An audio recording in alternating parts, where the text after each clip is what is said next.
No, get away, get away.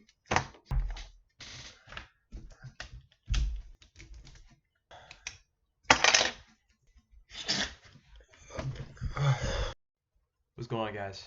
You monkeys ready to evolve? I know I am. I'm tired of this shit, man. I'm tired of feeling resent. I'm tired of feeling hate. I don't want to be in pain anymore, man. I want to move on. I want to be on the next plane.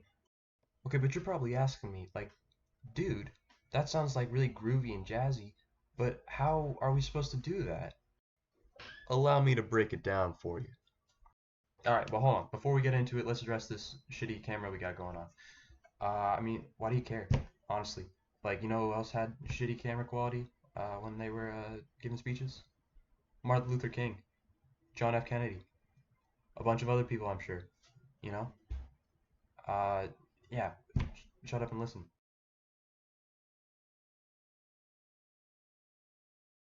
To start, no matter which way you spin it, humans are rational creatures.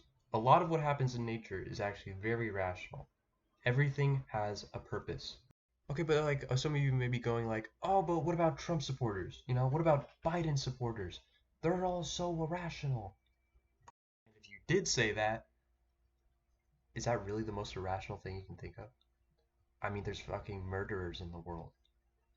And the most irrational thing you could think of was a Biden supporter? I feel like you need this video the most. But right, okay, what about murderers? Murderers. Murderers? Murderers. There's no way that it could ever be rational, right?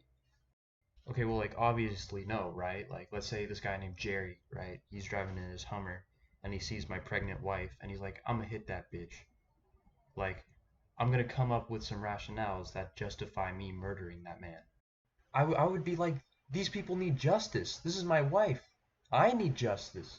My son, who I was gonna raise, and he was gonna do stuff with his life, and he was gonna help people. And what if this guy just goes off and kills more people, causes more suffering? He needs to die. He needs to be put down.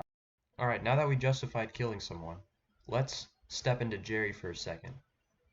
And fair warning, I'm gonna get pretty explicit here. Let's just say Jerry's upbringing was pure hell. You know, his dad and his uncle sexually abused him.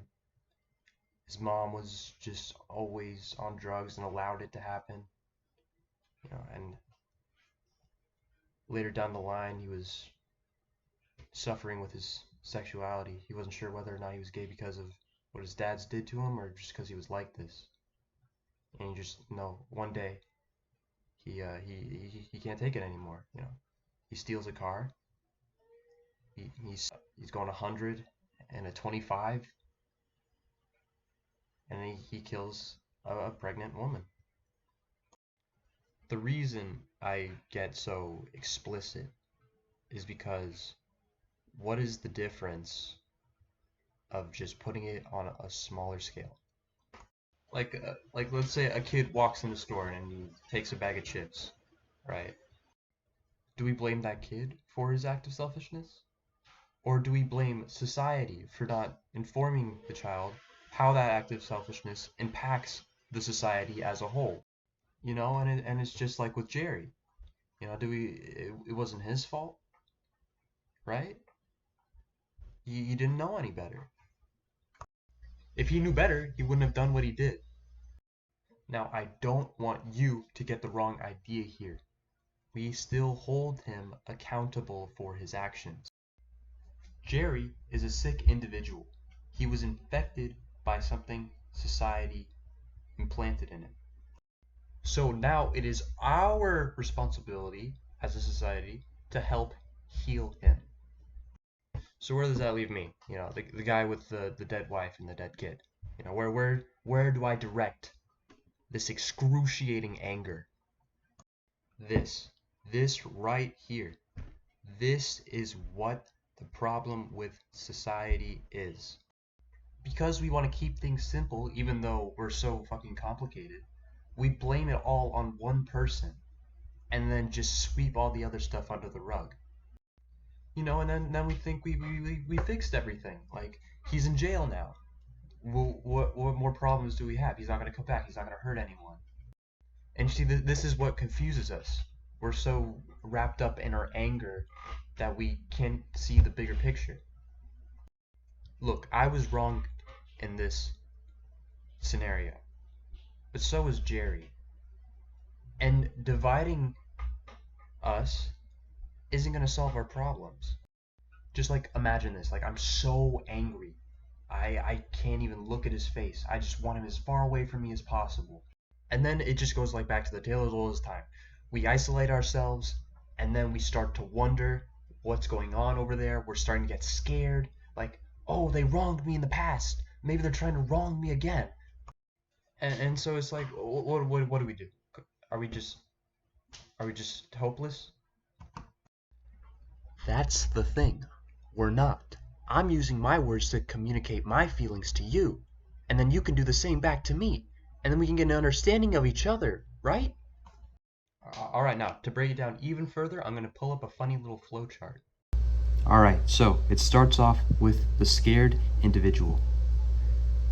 Now, for whatever reason, this guy is scared. He's maybe scared to die, he's scared of being in pain. I mean, really, all fears lead back to death, but the point is he's scared. And like most rational people, we try to find comfort when we're scared. Now, there's many ways of finding comfort. It starts to get tricky, though, when we are a population of scared people. Let's say now that this scared individual has fallen into the crowd of a group of scared individuals, and they're all saying, oh, I'm scared of what happens after death. Humans, being the reasonable creatures that they are, then come up with things to make themselves feel more comfortable. Let's say religion. I'm going to be okay when I die. I'm going to have the rest of all my days be spent in heaven, right? So everybody likes this idea, right? And so they just start talking about it and they reinforce their ideologies. So then, boom, we're all happy, right? We're all comfortable and nice. What do we have to worry about? Oh no. Okay, for a reason I'll probably get into in another video, these guys came to the conclusion that some people aren't allowed in their group. And you know, also, these guys have been talking. They've been saying that, oh, because we all look the same, we're probably right about everything. And these people are probably wrong about everything. Obviously, it's more complicated than that, but you know, religion has been used to justify slavery and other racist ideologies.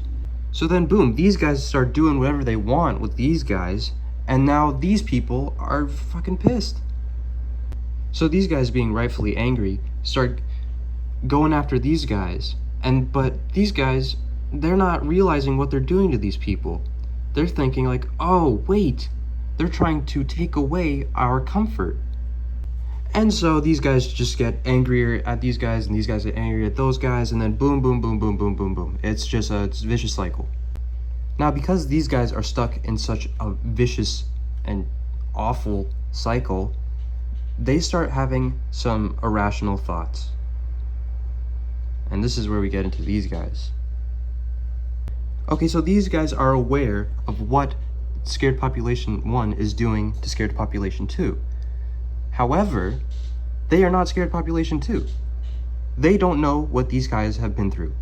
And so because they don't have that experience, they're looking at this rationally. They're seeing these thoughts and ideologies, and they're like, oh, wait, that's not good. And so now they start to feel threatened, and they start getting angry at these guys. But these guys are like, wait, but did you see what these guys did to us? And these guys are like, oh, yeah, we saw it, but why are you being crazy about it? And so now these guys are stuck in their back and forth, and now they're beefing. But not only that, this population is also scared of this population because of what they did to this population. And so we have this other dichotomy too. Alright guys, so what do? We're all stuck in this loop of anger. And not only anger, but like justified anger. So how are we going to get out of it? I call it the next step, baby. Alright, so step one, we gotta address this, the scared population number 2. These guys. These guys have been put through the ringer, to put it lightly. We have damaged them, and they are not gonna fix themselves on their own. The same way that these guys and these guys are not gonna fix themselves on their own.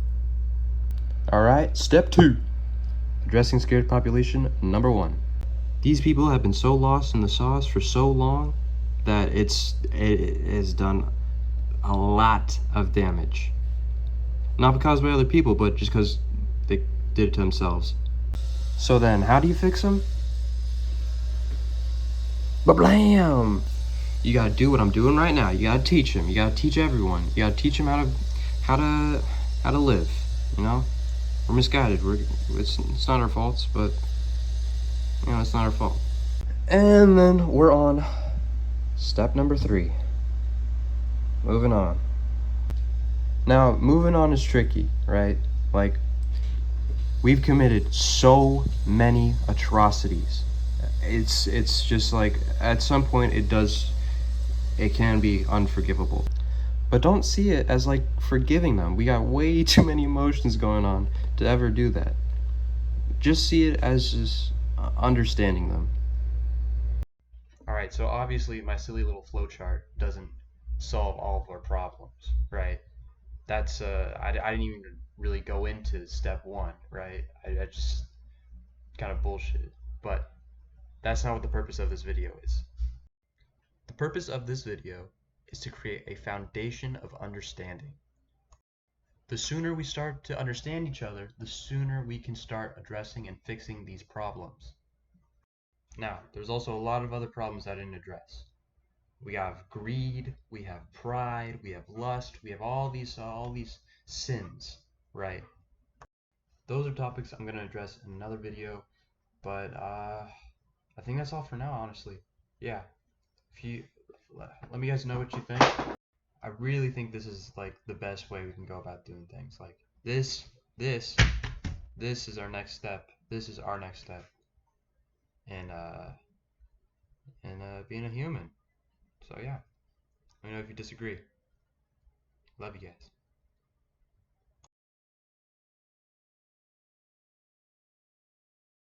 Don't worry, I'm not going to subject you to this shitty camera anymore if I ever do continue to do this.